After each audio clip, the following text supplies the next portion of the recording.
8:40 on this Wednesday morning as we welcome a very special guest to the BT studio, Mick Foley. Good to see you. Well, it's nice to see you. I don't know if it's so nice to be seen, though. Why is that? Well, I'm under executive orders when I'm representing the WWE. I've been told in no uncertain terms that my days of sweatpants and flannels are over.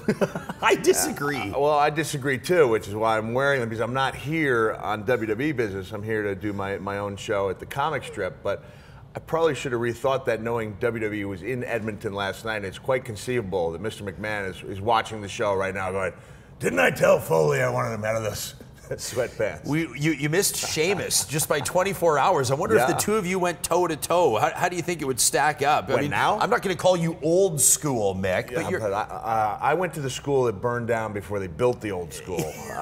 And thank you for bringing these really ergonomically comfortable chairs for a guy with a terrible bad back. They work. We noticed you coming in here. It looks like, I mean, there's some laborious movement. I heard a rumor, I've never heard you confirm it, that a neurologist actually played a role maybe in your retirement from wrestling.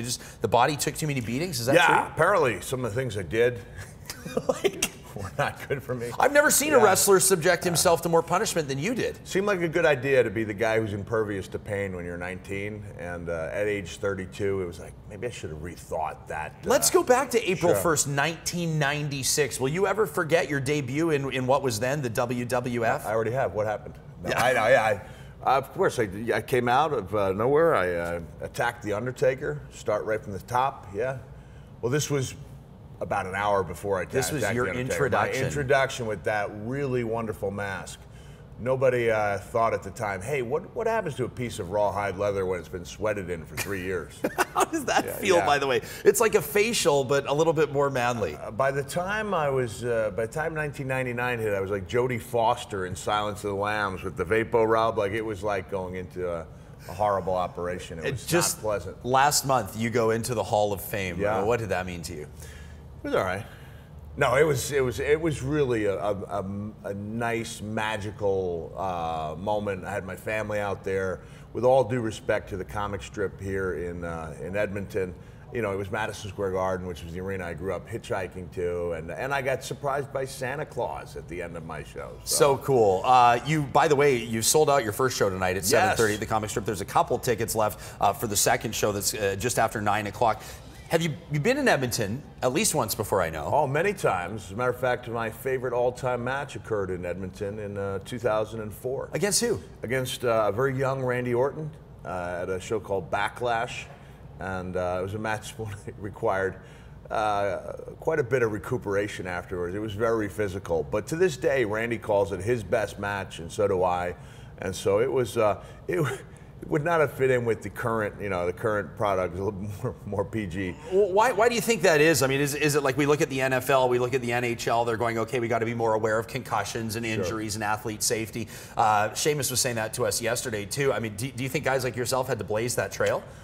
Well, I think we pushed the envelope as far as you possibly could, and then people were forgetting about important things like characters and and really captivating people with storylines and just concentrating on pushing the physical envelope. And after a while, there's nowhere else you can go. So they took a step back, and part of it due to safety. They've done a great job, banning chair shots. Like, that's not good for you right there. That's not good for you. Who will ever forget seeing you look into the camera and going, does this look fake to you? With blood pouring down your face. Mick, you've totally reinvented yourself. I mean, a Hall of Fame wrestler and entertainer, but now, I mean, you're doing stand-up tonight at the comic strip. You got children's books out. Did you ever see yourself going down that road when it comes to a public career? Absolutely. Yeah? I got into wrestling with the idea of writing children. No, it all came, I was able...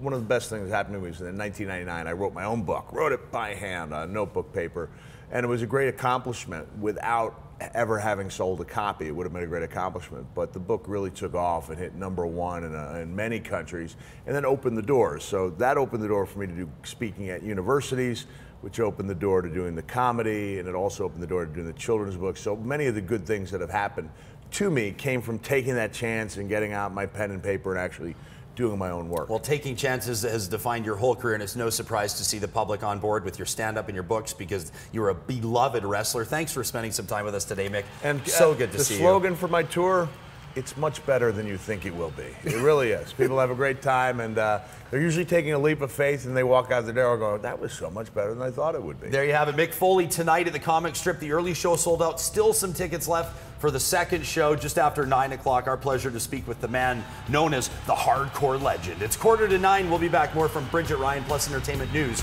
next.